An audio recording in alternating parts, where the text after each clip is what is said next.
Hi and welcome to this monitor calibration tutorial from EIZO. In this tutorial we're going to show you how to use DisplayCal to calibrate the CG247 with a 3D LUT. DisplayCal doesn't talk directly to the CG247, so to enable this to happen we need to use it in combination with EIZO's free calibration software called Color Navigator 7. So Color Navigator 7 allows us to create a very accurate 1D LUT and to then load that 3D LUT that's going to be generated in DisplayCal into the monitor. DisplayCal talks to some high-end probes like the Klein K10, but it doesn't talk to the Colorimetry Research CR100.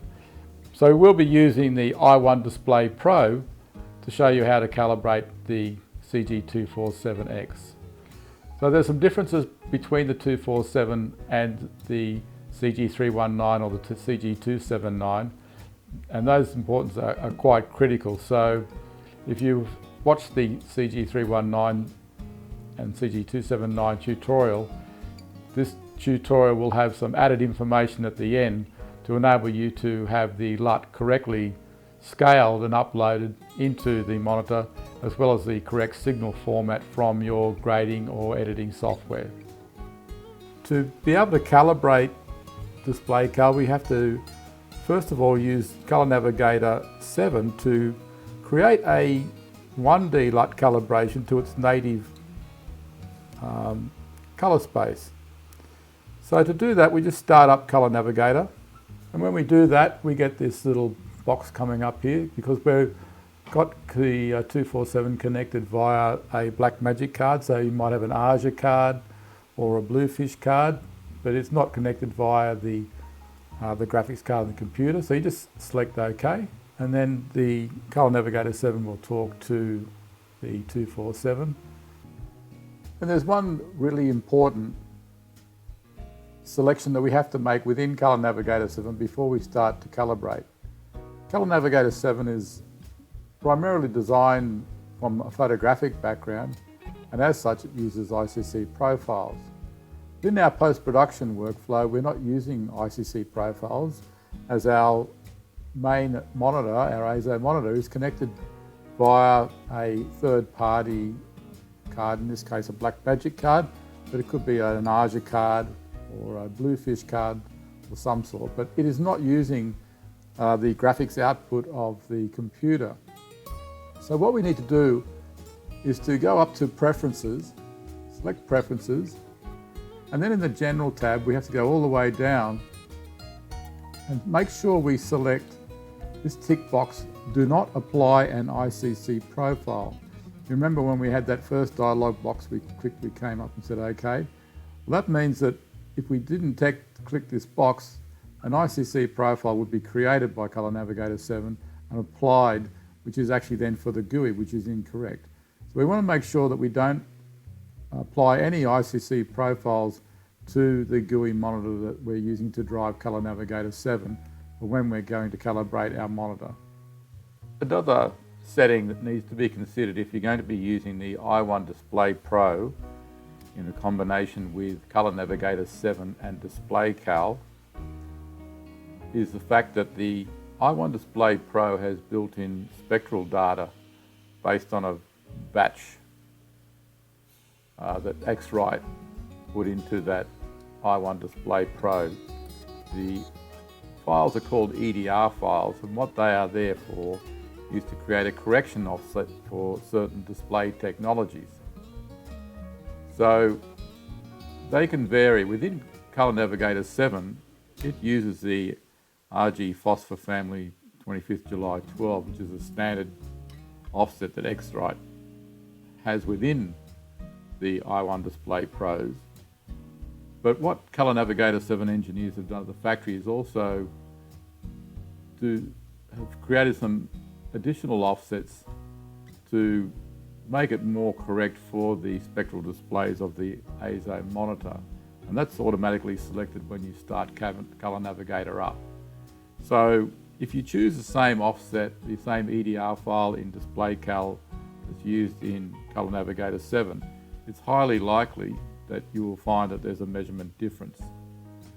If you have a goal of making that taking away that difference, the way you can turn off the additional correction offsets created within Color Navigator 7 is to go into Preferences, and in the Color Management is to select the No Compensation.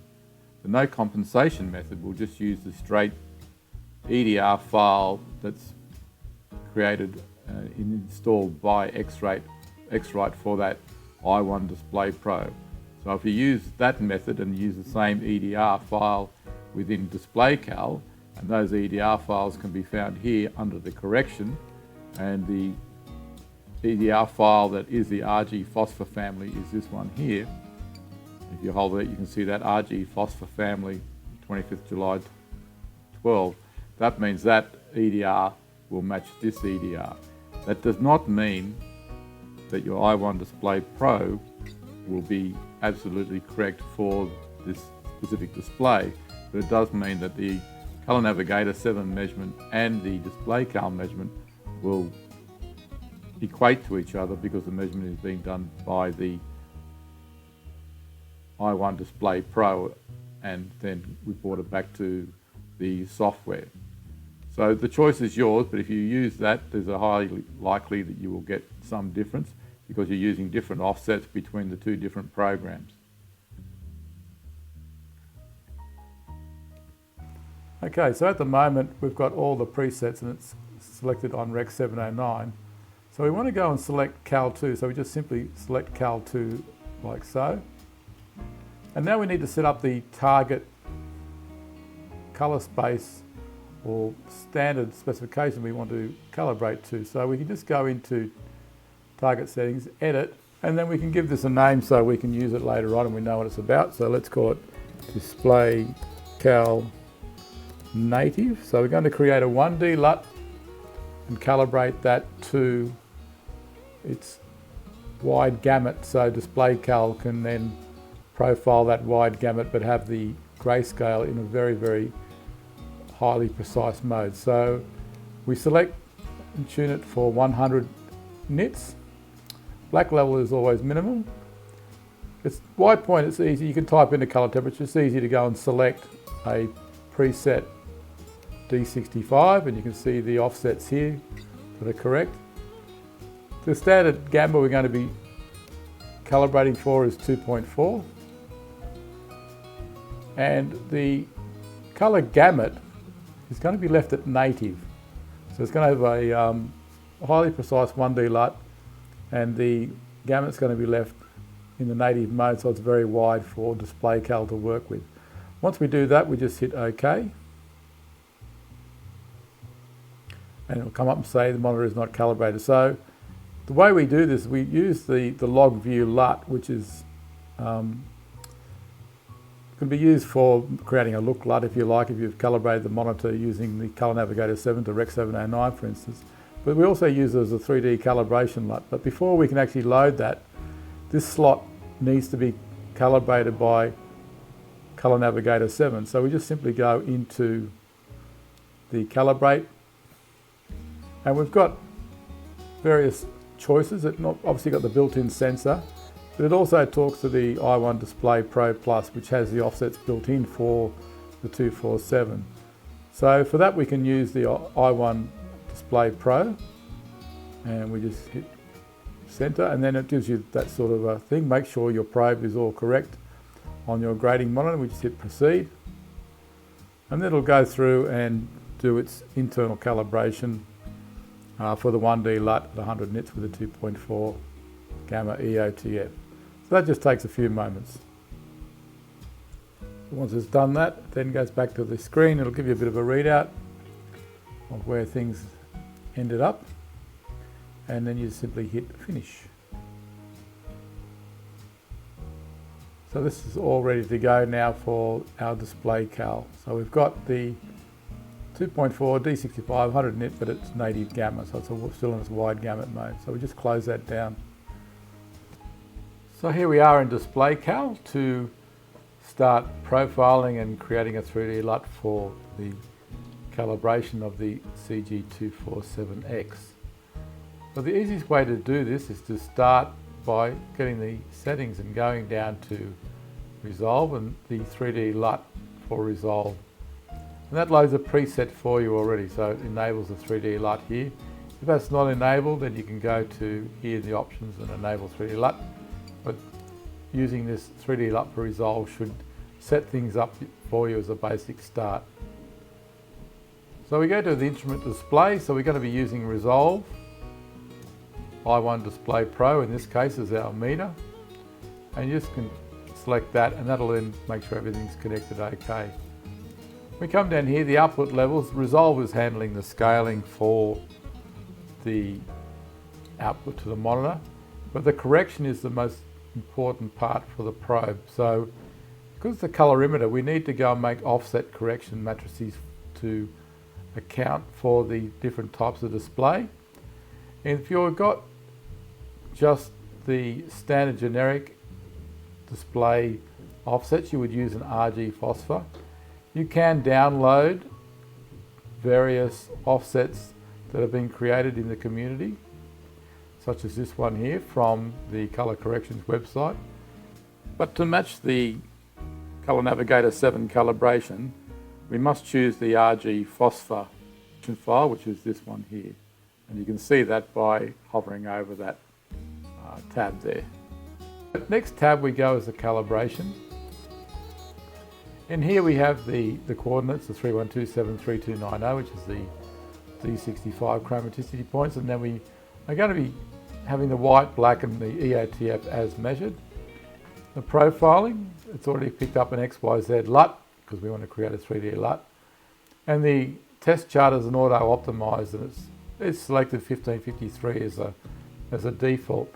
You can change that, so you can go up and have larger patches, and obviously the larger the patch run, the more accurate the profile will be. For this exercise, we're going to be just using 175. The profile name automatically comes up for you, so you can, if you're happy with that, you can accept that, or you can go and put in your own name for the profile. So it might be something like CG247X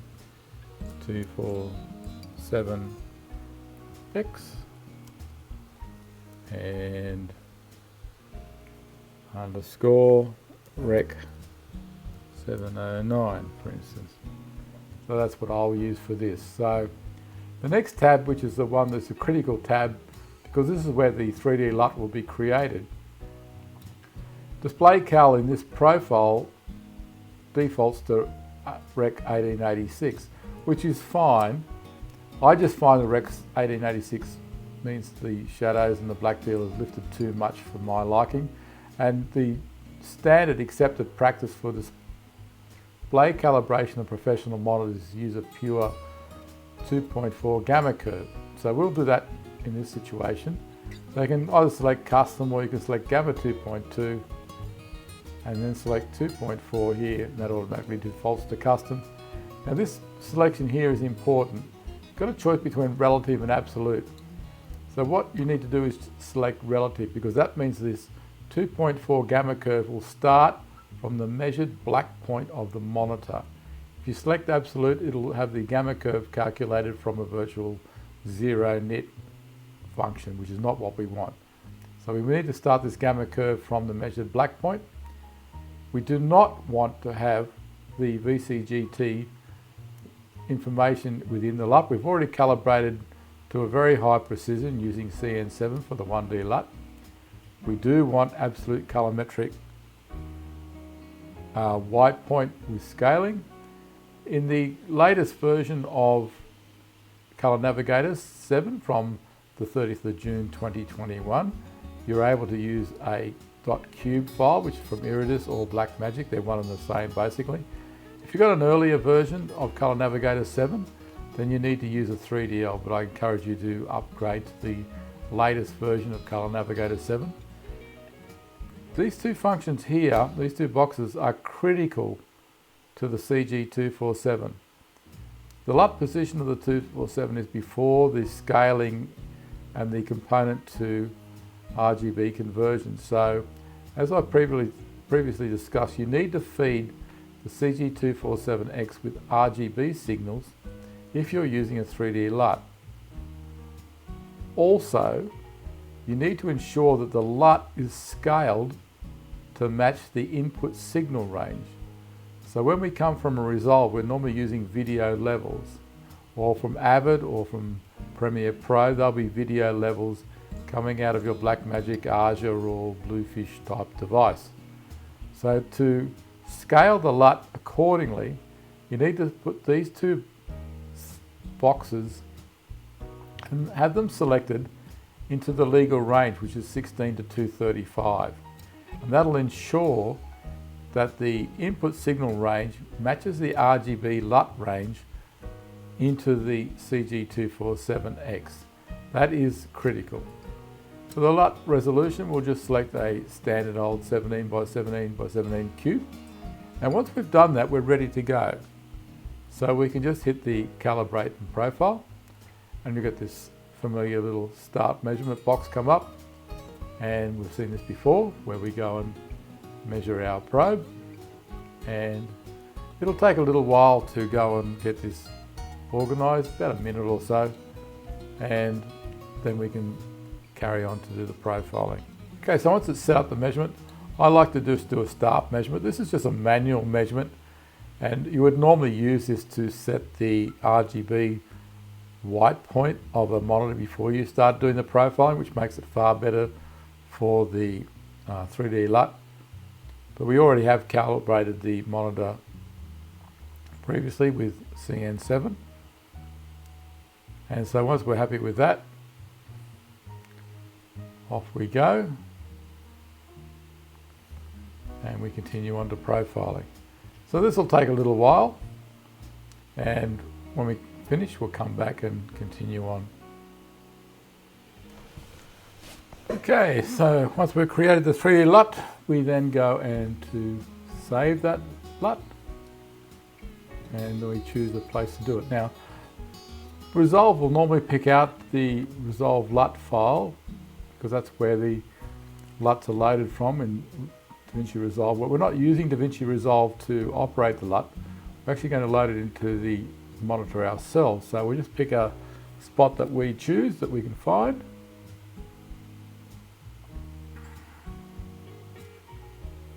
And this one looks a good one, CG247X. Okay, so that LUT is now saved. So what we need to do now is to go back into Color Navigator 7. And once we're in Color Navigator 7, we need to go to this Advanced Functions, go to the emulation, the Log View LUT. So we have our CG247X 709 cube. And we load that file in. Color Navigator 7 is now uploading that LUT into the monitor. So once we've done that, we can then close out. Once we've done that, we can go into the verification, and we choose different verification charts.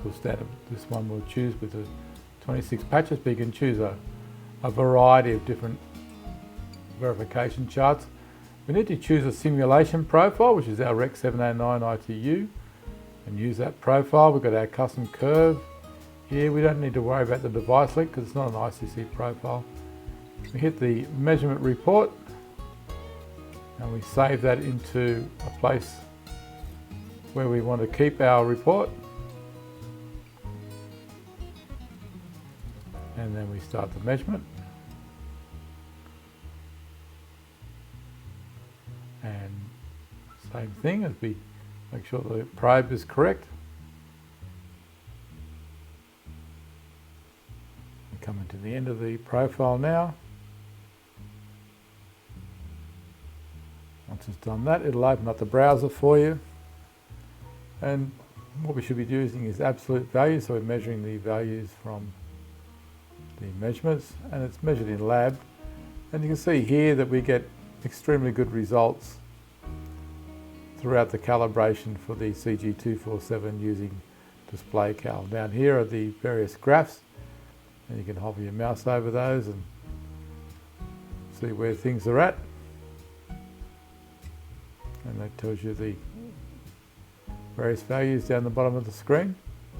So that's calibrating the CG247X with DisplayCal and Color Navigator 7 for a 3D LUT.